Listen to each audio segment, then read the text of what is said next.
Bienvenidos nuevamente, amigos televidentes, a su programa Viva Mejor. Como les dije antes del corte comercial, hoy tenemos un tema muy interesante para ustedes, tratado con una entrevista, como siempre, con los mejores especialistas aquí en su programa Viva Mejor.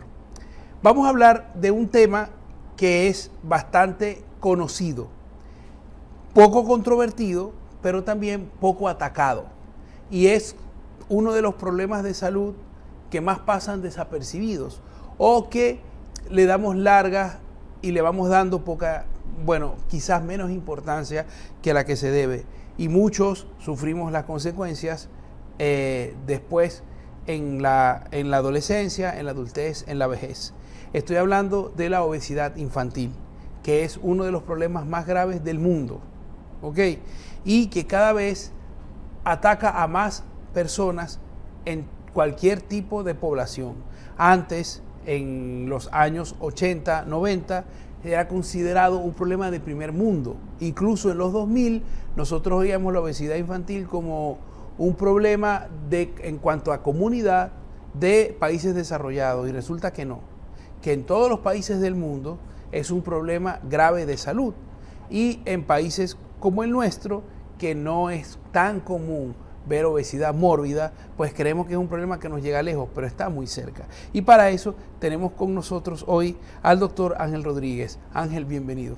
Gracias, Miguel Ángel, gracias.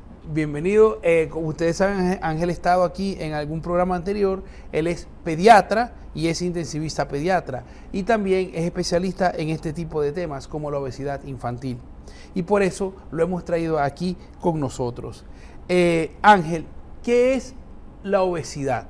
¿Verdad? Porque yo creo que hay que definirla después, si hay una diferencia de si es lo mismo una obesidad, un adulto obeso que un niño obeso. Bueno, okay. Está bien. Muchas gracias por la oportunidad que me estás dando nuevamente de estar aquí con tus televidentes, de compartir información que es bastante pertinente en este caso, porque como tú bien lo decías, lo manifestaste, muchos de los problemas de obesidad en el adulto, en realidad la mayoría, radican muchos de ellos vienen como base una obesidad infantil previa, y que en muchos casos la mayoría de ellos pasa desapercibida porque en la sociedad no se ve no tiene una conciencia clara de de los problemas que puede traer a la larga la obesidad infantil.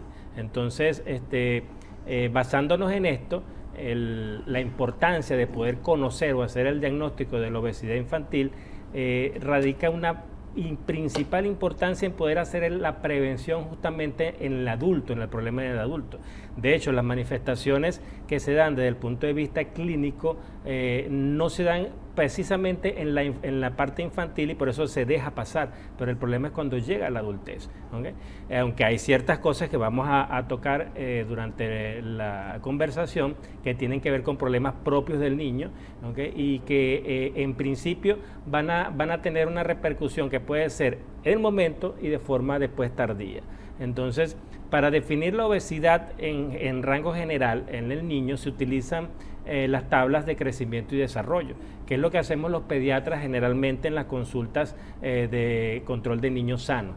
Uno utiliza unas tablas que son unas estadísticas en cuanto al peso y talla. En base a eso también se han hecho tablas en cuanto al índice de masa corporal. Eso generalmente lo hacemos como parte general de una consulta pediátrica, y por eso es que nosotros somos los encargados de detectar cuando vienen problemas. Porque claro, Ángel, pero fíjate, perdón que me meta mucho, y además este problema lo sufrí yo, por eso es que especialmente cuando uno va a consulta y uno es un niño, y yo que me ha tocado ver consultas pediátricas porque soy médico familiar, ¿no? Y uno a veces también está en contacto está muy en contacto con la pediatría. Cuando el niño tiene bajo peso, los pediatras te alarman, te ponen todas las alarmas del mundo, te preocupan mucho. Cuando está sobre la tabla, te dicen algo así como que, ay mamá, está un poco pasado de peso, tienes que hacerle una dietita y que no comas mucho y tal, sí, ¿no? Sí, es como que si no fuera lo mismo, o sea, que te hubiera pasado de un lado que de otro. Sí, esa mentalidad es cierta y en principio la idea es tratar de cambiarla, porque ahí está la base que a veces pasa desapercibido dentro de una misma consulta. Pero cuando nos tomamos en serio, en realidad, lo que significa el problema de la obesidad, el pediatra tiene que ser el principal estimulante que el familiar tome conciencia del problema, porque si no va a pasar nuevamente desapercibido.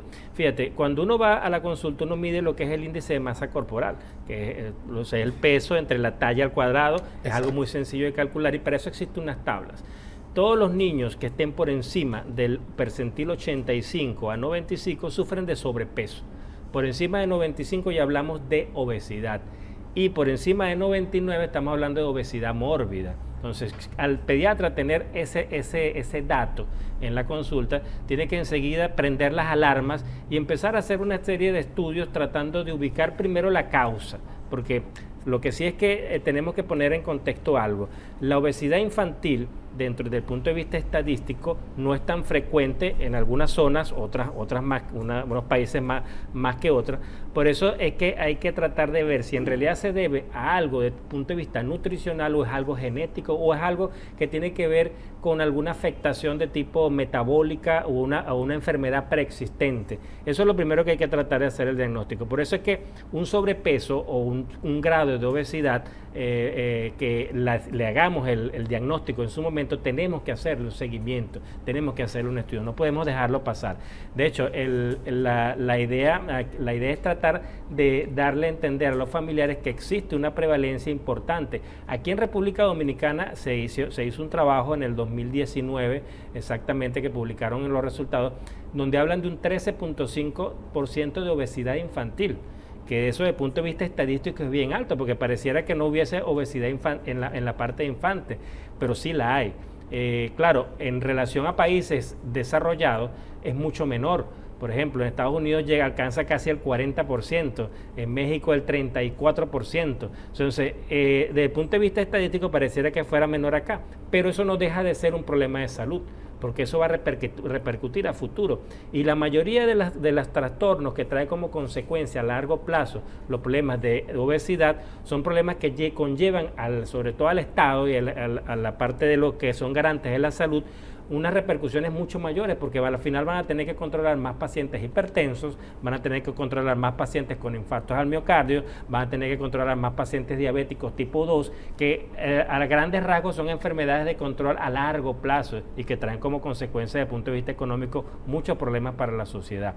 Pero bueno, volviendo a la parte del diagnóstico como tal de la obesidad, uno tiene que enfocarse como pediatra a tratar de buscar las causas o descartar las causas orgánicas. De hecho, está descrito que apenas el 1% de las causas de trastornos de obesidad propiamente dicho en la infancia se deben a problemas genéticos. O sea que a menos que veamos en realidad que hay una causa de un paciente dismórfico donde tú puedes ver que por un posible síndrome tú podrías enfocarse ese estudio, pero el resto es descartar las enfermedades más comunes que pueden provocar en los niños problemas de obesidad, y la mayoría de las veces son problemas que tienen que ver con cuestiones de tipo hormonal, casi todas, ¿okay? Problemas de hipotiroidismo, ¿okay?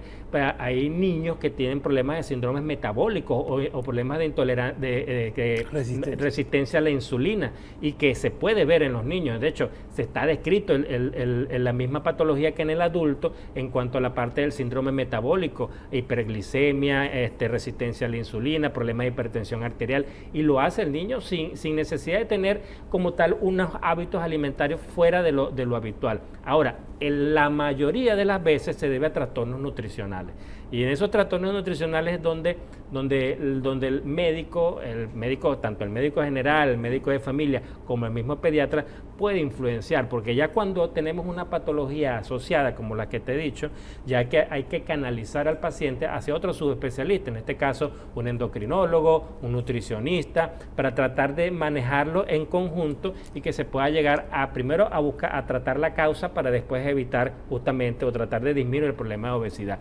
Pero la principal causa son trastornos de tipo nutricionales, y esto a su vez vienen conllevados por muchos otros factores, que muchos de ellos son cosas que parecen tan sencillas y que a veces los familiares no lo toman en conciencia, que es el uso del celular, el uso de las pantallas, la inactividad física del niño, ¿okay? Los problemas que tienen que ver con una mala dieta, o lo que se ve ahora con mucha frecuencia, que es la utilización de la comida chatarra, o el consumo de alimentos o bebidas muy azucaradas, ¿okay? Eso lleva como consecuencia un aumento en la cantidad de grasa corporal, por supuesto, que si no está sumada a una actividad física constante en el niño, va a tener como consecuencia un problema de obesidad a la larga, ¿okay? Entonces son factores que uno puede movilizar, uno puede alterar para tratar de que vaya hacia el bien, ¿okay? Entonces el problema radica en saber detectar esos factores dentro del ámbito familiar. Y ahí es donde juega un rol importante que el pediatra sepa explicar y empiece a indagar. Una vez que haya hecho el descarte de lo que es una enfermedad orgánica, empiece a indagar en la parte del cómo comen en la casa, ¿okay? Ver si el ambiente en realidad es un ambiente obesogénico, porque puede ser que la mamá también esté obesa, el papá sea obeso. Por supuesto, en ese caso vamos a tener que tratar no solamente al niño, sino también a los familiares y darle sus referencias específicas, ¿okay? El uso, sobre todo, el mal uso de todo lo que es la tecnología, el tiempo sentado ante una pantalla quita tiempo de actividad física. Estos días me pasaban un video de estos que pasan por las redes de lo que hacíamos nosotros antes en nuestra época, ¿no? Y en realidad ahí uno se da cuenta de los cambios que han habido. Uno antes se la pasaba en la calle, corriendo, jugando, haciendo cualquier actividad física.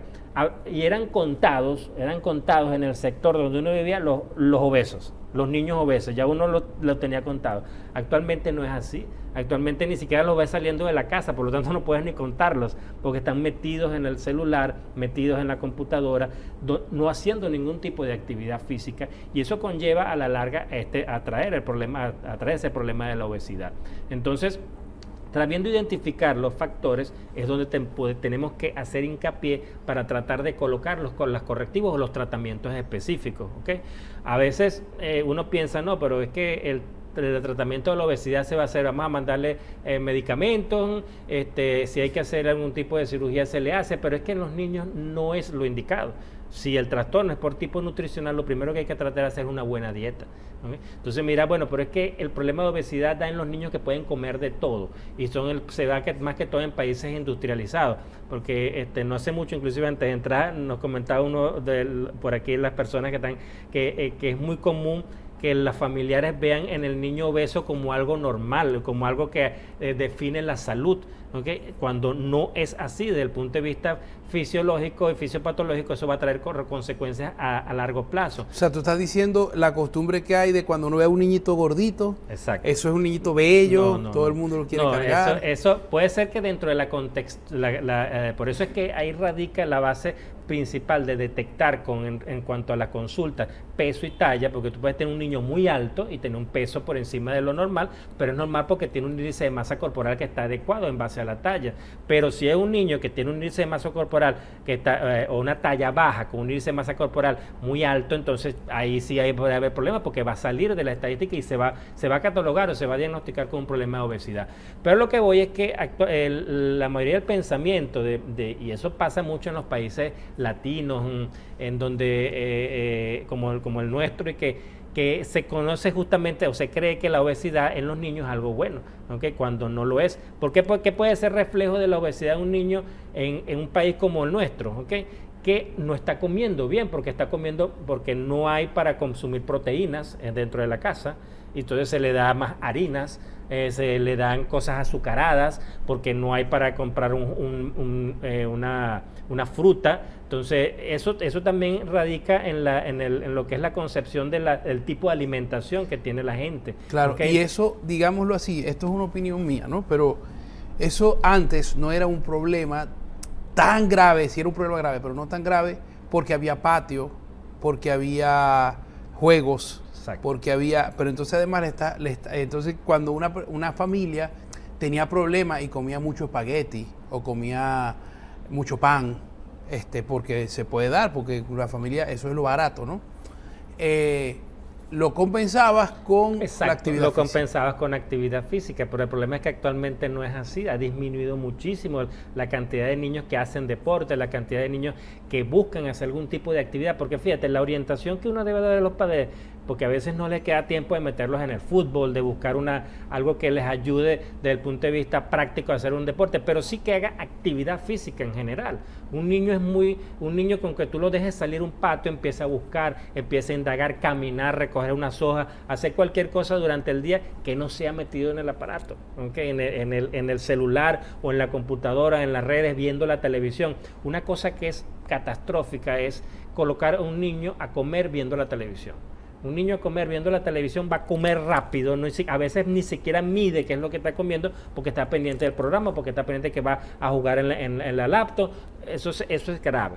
Una de las recomendaciones que yo le doy a los pacientes, a los familiares de mis pacientes, es que traten de comer en familia.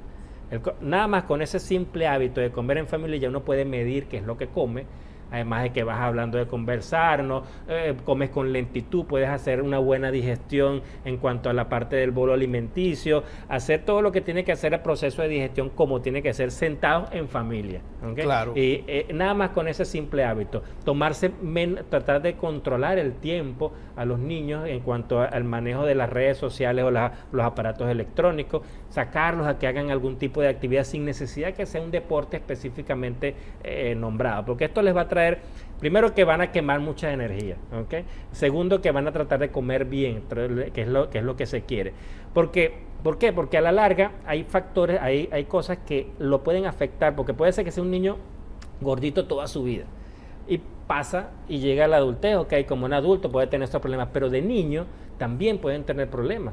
Hay niños, sobre todo en la parte psicológica, ¿okay? En la parte psicológica, el bullying, los problemas en el colegio, que se meten con los muchachos, entonces vienen trastornos depresivos, que a su vez es como un efecto colateral que lo que hace es que el niño coma más, entonces problemas que tienen que ver con baja autoestima, bajo rendimiento, inclusive desde el punto de vista escolar, problemas del sueño. Los niños con problemas de sobrepeso pueden sufrir de apnea del sueño, y esto trae como consecuencia mal dormir y por supuesto una repercusión en cuanto a la parte de lo que corresponde al rendimiento escolar. Y al crecimiento. Sí. El crecimiento, por supuesto, que puede haberse afectado. Inclusive se describen patologías de tipo óseo en los niños con sobrepeso, con una obesidad mórbida. Hay problemas de epifisiolisis de la cabeza del fémur, ¿okay? Hay problemas inclusive en la marcha, problemas para hacer deporte. O sea, una infinidad de cosas que pareciera que no tienen sus consecuencias en el momento, pero que a futuro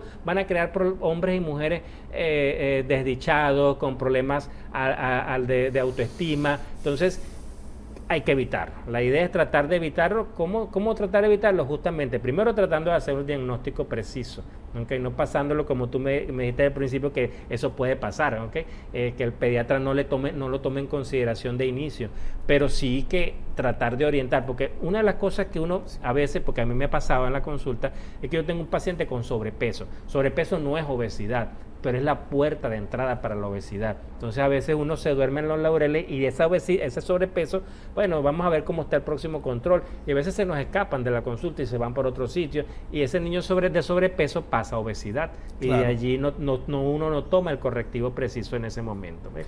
Y fíjate que una de las grandes causas de eso en Latinoamérica, y por eso es que quiero hacer mucho énfasis aquí, es que es como que si el niño nada más que lo tuvieras que cuidar hasta el año y medio, y después no lo llevan más nunca al pediatra, nada más cuando se enferman. Si les da fiebre, si les duele el oído, un médico en emergencia, pediatra, no te va a evaluar todo, porque no le da tiempo, o sea, no es su trabajo en ese momento.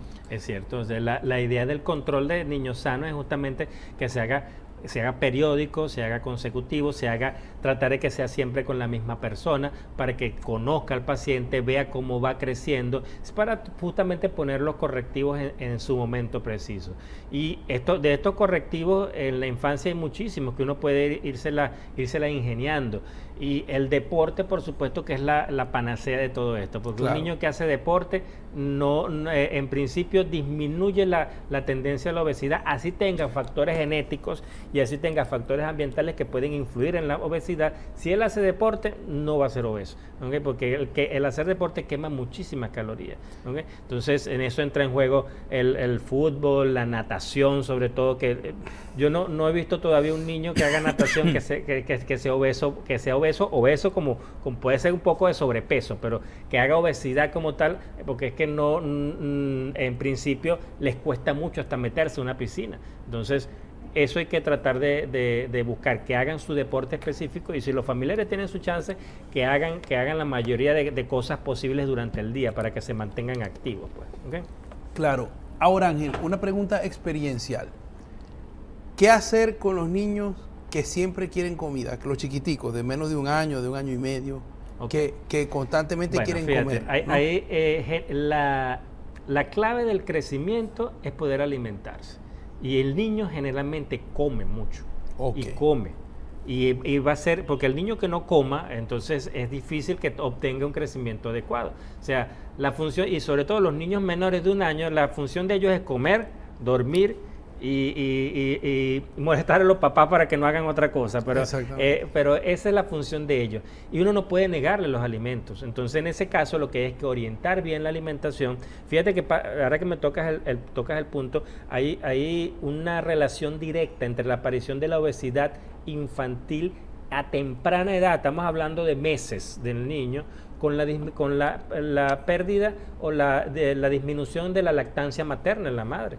La lactancia materna protege contra la obesidad. Los niños que toman fórmula o que inician una lactación, que es la introducción de alimentos no lácteos a muy temprana edad, que tienen su tendencia a tener obesidad más adelante, inclusive antes del año de edad. Yo he tenido pacientes con problemas de obesidad en la consulta que tienen menos de un año, y tengo que tratar, de una vez que descarto los problemas de tipo genético, de tipo metabólico, hormonal, enfrascarme con ellos, con la mamá, con el uso de los biberones, el uso de todo lo que es la fórmula, porque ahí también hay un problema, pero porque uno no puede dejar de que el niño coma, porque el niño necesita comer. Lo que hay que saber cómo orientarlo, dándole una buena alimentación, y por supuesto, en los niños más grandes, los que corren, los que brincan, los que saltan, dejarlos que hagan sus actividades. Ahora mismo, la incidencia de obesidad, yo no tengo trabajos que lo demuestren, pero seguramente los habrá al poco tiempo. De post-COVID vamos a tener un aumento de los índices de obesidad en los niños mucho mayor que el de antes, ¿okay? Porque estando sentados allí sin poder salir de la casa por lo de las cuestiones para tratar de disminuir la incidencia del COVID, ahí aumentan de peso y hay muchos problemas de obesidad, pues. ¿Okay? Y estos niños que son como ansiosos, Ángel, o sea, yo no sé si tú me captas un poco lo que estoy diciendo, los televidentes. Hay niños que como que siempre como que comen mucho, que les gusta mucho comer, que se ponen muy felices con los dulces. Entonces, claro, uno lo sabe y es imposible como que quererle hacer un agrado. Mientras no tenga, escucha, pasa que el niño, por su metabolismo, requiere mucha energía, y la mejor forma de obtener energía, la forma más rápida de obtener energía, son los carbohidratos. Exactamente. ¿Okay? Y por eso es que el muchacho busca comer mucho carbohidrato, y el dulce de por sí llama, porque ahí hay carbohidratos, ¿okay? Entonces, ahí está, lo que hay que hacer allí no es, hay que, claro, uno no le puede dar todo lo que ellos quieran, ¿no? Tratar de darles alimentos que puedan compensar esto, pero esa ansiedad siempre la van a presentar. Lo importante es que en los controles el peso y la talla vaya de forma adecuada y los índices de masa corporal no me excedan los parámetros para uno hablar de obesidad o hablar de sobrepeso en algún momento. Porque pueden ser niños, como bien te lo estoy diciendo, o sea, que sean muy hiperactivos, que quieren estar comiendo, pero si hacen su juego, están en sus cosas propias de niños, van a quemar energía, y parte de lo que les sobra de esa energía la van a utilizar para crecer, porque desde el punto de vista fisiológico, los que más comen son los niños, ¿okay? Y los que más necesitan el alimento son los niños, porque están en fase de crecimiento, y por ese motivo uno tiene que tratar de darles, pero con mesura, no podemos tampoco pasarnos de la raya, ¿no? Claro. Y el deporte, yo quiero como preguntarte, o sea, porque ningún niño Es decir, si tú evalúas a un niño, no tiene ningún problema, solamente que es gordito. O sea, ese es él está un poquito pasado de peso, no llega. Entonces, claro, pero tú ves que le cuesta hacer deporte. Hay papás que dicen como que no, él no está hecho para el deporte. Él no le gusta hacer deporte, le cuesta mucho hacer deporte y simplemente como que lo dejan ser sedentario. Sí, ¿qué consejo das para eso? No, en esos casos hay que primero hacer una evaluación funcional, porque hay que descartar que en realidad ese problema de sobrepeso esté atrayendo problemas de tipo funcional por las cuales el niño no pueda movilizarse de forma adecuada. ¿Okay? Lo otro es buscar la opción más adecuada de actividad física para el niño, porque uno no puede empezar con un niño con una obesidad mórbida a hacer fútbol gimnasia de una vez, ¿okay? O hacer gimnasia, ¿okay? Porque no lo va a hacer. Hay que empezar con algo muy leve, muy suave, e ir aumentando a medida que viendo las capacidades del niño. Y para esto lo mejor es hacer su orientación en caso de que lo requiera con algún médico deportista o con la misma parte del médico pediatra que le siga todo lo que es la parte de la evolución desde el punto de vista físico, que haga los descartes que tiene que hacer desde el punto de vista funcional y buscarle lo que más le convenga. Pero siempre, lo que pasa es que a veces los padres se cierran y tiene que ver muchas veces con el concepto de lo que del trabajo actual del que tienen los papás y en el que estamos todos, pues que uno tiene que estar aquí y allá. A veces no les queda tiempo de llevar al muchacho al fútbol o llevarlo a que haga o que llevarlo simplemente media hora que camine. Okay, porque puede ser simplemente un ejercicio para el niño, que camine media hora. No tiene que ser específicamente una actividad física fuerte. Una vez que ya el niño empiece o esté dentro de un esquema, si es un sobrepeso lo que tiene, una obesidad, y ya el médico encaminó el tratamiento, encaminó la dieta, encaminó todo lo que tiene que ver con la parte nutricional, entonces empezamos con actividad física desde menor a mayor, buscando después hacer natación, hacer fútbol, hacer cosas que en realidad ayuden a quemar muchas más calorías. Y eso en compensación a la larga va a traer más bien resultados positivos, porque el niño va a empezar a crecer. A la larga va a ir creciendo, que es lo que se quiere, ¿okay? Gana estatura. Al ganar en estatura ya el sobrepeso no va a ser un problema. Mientras mantenga el mismo peso, no hay problema si él va creciendo. ¿Okay? Ahora el problema está cuando no crece y mantiene el peso o aumenta más de peso, porque ahí sí vamos a estar en obesidad mórbida. Claro. Entonces, o sea, en general, al parecer, hay que dejar que los niños coman.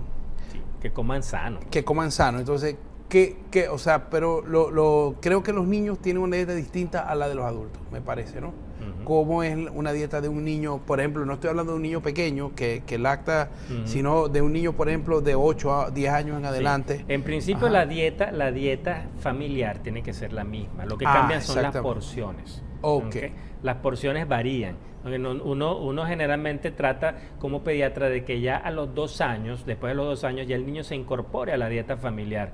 Lo que va a variar, por supuestamente, son las porciones. La idea es sentarnos a una mesa y que todos coman lo mismo. Y que dentro de los alimentos básicos, tanto proteínas, carbohidratos como lípidos, se dé una porción equivalente en cada una de las comidas y que sirva como una forma de que el niño empiece a socializar dentro de la misma familia y que se vaya llevando grabado el concepto de lo que es comer en familia, y por supuesto empezando con porciones pequeñas.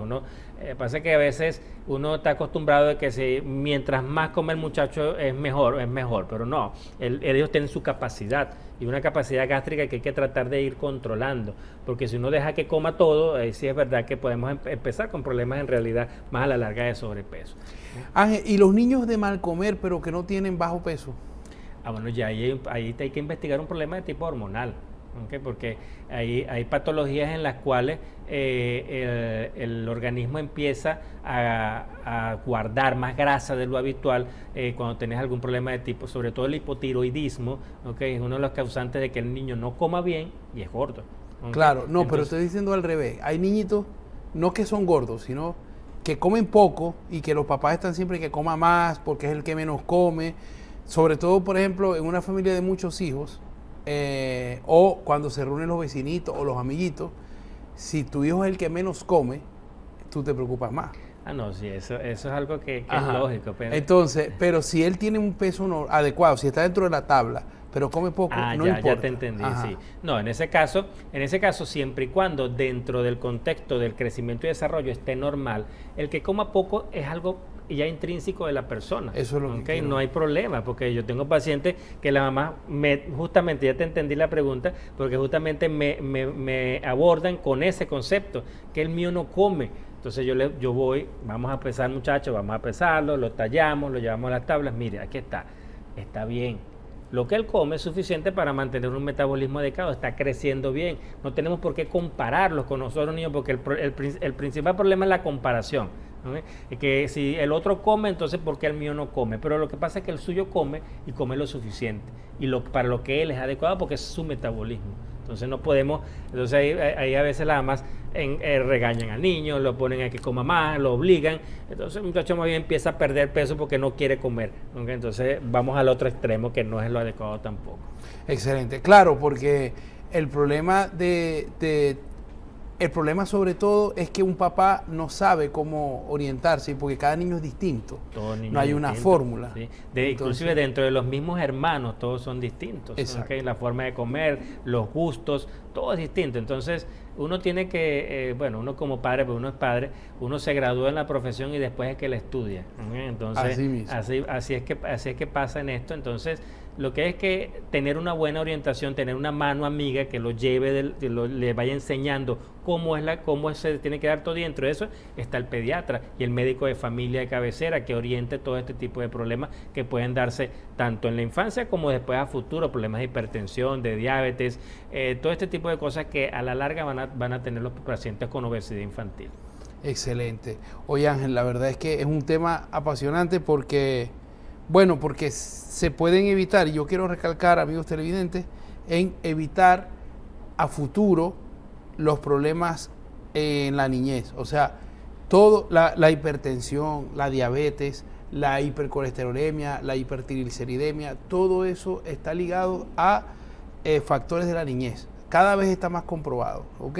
Y los factores genéticos son genéticos hasta cierto punto, pero es verdad que todos conocemos al niñito que viene de papás que son gorditos, pero él es atlético, o al niñito que viene de papás atléticos que es gordito. Entonces, no es es verdad que hay cosas muy preponderantes, como por ejemplo los delgados tienden a ser delgados, ¿no?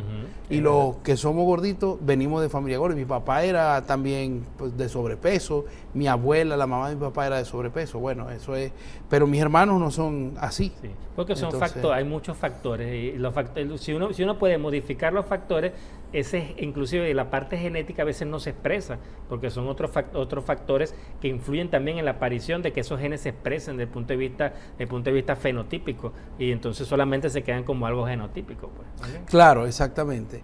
Bueno, entonces es importante ese estudio, ¿no? De cuando es muy, o sea, el secreto es no confiarse en que los niños cuando ya dejan de lactar ya no necesitan ir al médico. No, tienen que seguir haciendo su control. Porque allí es donde van a evaluar la tabla de crecimiento y desarrollo, que es muy útil, muy buena, y que nos va a orientar. Y si esa tabla, si su hijo crece, dentro de esa tabla su hijo va a ser un niño sano. ¿Ok? Exacto. Entonces, Ángel, te agradecemos muchísimo que hayas venido con nosotros. De verdad que es un placer haberte tenido. Este tema yo creo que interesa a muchísima gente. Hay mucha gente preocupada por este tema cada vez más. Sabemos que aquí todavía la gente cree que ese problema está lejano, pero más cercana a lo que creen. Exactamente. Entonces, vamos a aprovechar, a adelantarnos en esto y a tomar las debidas precauciones. Muchísimas gracias, de verdad. Bueno, y ustedes, amigos televidentes, no se retiren porque tenemos más y mucho más de Viva Mejor para todos ustedes.